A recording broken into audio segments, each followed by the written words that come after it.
मस्जिद में महिलाओं का जाना वर्जित है। इस्लाम में महिला को वहां नहीं जाना। नमाज पढ़िए, घर में पढ़िए, नमाज मस्जिद में देखिए, पंच वक्ती नमाज करिए, 5 बार नमाज करो, कोई प्रॉब्लम नहीं है, लेकिन अपने घर में करो। मैंने कुरान पढ़ा हुआ है, ऐसे बहुत सारा बकैती बका इसमें। लेकिन अगर सीधा सही बुखारी हदीस नंबर 900 पढ़ा होता तो उसमें लिखा हुआ नबी सल्लल्लाहु अलैहि वसल्लम फरमाते हैं कि औरतों को मस्जिद जाने से मत रोको। औरतों को मस्जिद में जाने की इजाजत है, उनके लिए अलग इंतजाम रहना चाहिए, बाकी सारी चीजें वो अलग है, लेकिन औरतों को मस्जिद जाना अलाउड है। और अगर कोई ऐसा बोलता है कि उन्हें अलाउड नहीं है तो उनको इस्लाम का नॉलेज नहीं है। अगर मस्जिद में औरतों को जाना अलाउड है तो आपके शहर में कितनी मस्जिदों में औरतें नमाज पढ़ने को जाती है? और बुखारी का हवाला दे रहे हैं कि अलाउड है, तो फिर आप रोकते क्यों है, या फिर वो औरतें जाती क्यों नहीं है? और आपने कहा कि मस्जिदों में औरतें जा सकती, उनके लिए इंतज़ाम अलग से हो। अगर किसी मस्जिद में अलग से इंतज़ाम ना हो तो क्या मुस्लिम औरतें औरत नहीं कहलाएगी या मस्जिद मस्जिद नहीं कहलाएगी?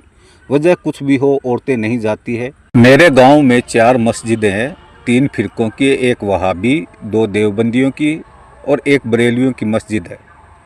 इन 4 मस्जिदों में मैंने जब से होश संभाला है तब से आज तक, मेरी एज 60 साल हो गई है, इन 60 सालों में कभी नहीं देखा कि औरत मस्जिद में इबादत के लिए जाती हो, नमाज पढ़ने के लिए जाती हो।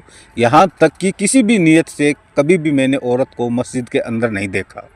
मेरा जो ननियाल है, माँ का जो गांव था, उसमें बचपन में मैं खूब रहा, और वो एक छोटा शहर है, वहाँ पर भी 30 से करीब मस्जिदें हैं, जिनमें 5-6 में मैं भी जा चुका हूँ। मैंने कभी नहीं देखा कि वहाँ मस्जिदों में नमाज के लिए, इबादत के लिए औरतें जाती है। मैं सऊदी अरब में रहा और मैं वहाँ की 40 से भी ज़्यादा मस्जिदों में जा चुका हूँ, क्योंकि मैं वहाँ एक कंस्ट्रक्शन कंपनी में गया तो मेरा ट्रांसफ़र होता रहता था।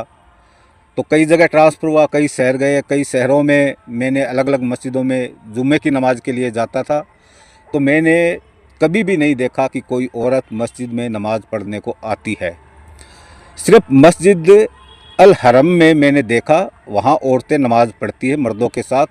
उनमें भी वो औरतें हैं जो हज और उम्रा के लिए जाती है, बाकी औरतें वहाँ भी नहीं होती। मर्दों के मुकाबले औरतें बहुत कम होती है। तो मैंने मेरी लगभग 60 साल की ज़िंदगी में मस्जिद अल हरम के अलावा कहीं भी नहीं देखा औरतें इबादत के लिए मस्जिदों में जाती है। और ये बंदा कह रहा है कि मस्जिद में औरतें नहीं जाती है, वो सही बोल रहा है, लेकिन ये मुल्ला कह रहा है कि बुखारी की हदीस देखो। इनकी हालत ये है कि इनके बदन पे एक भी कपड़ा ना हो और कोई इन्हें नंगा कह दे तो ये नंगा होना नहीं मानेंगे। ये जाके हदीसें देखेंगे, कुरान देखेंगे। कुरान और हदीस अगर कहेगी कि आपके कपड़े, तन पर कपड़े नहीं है, तो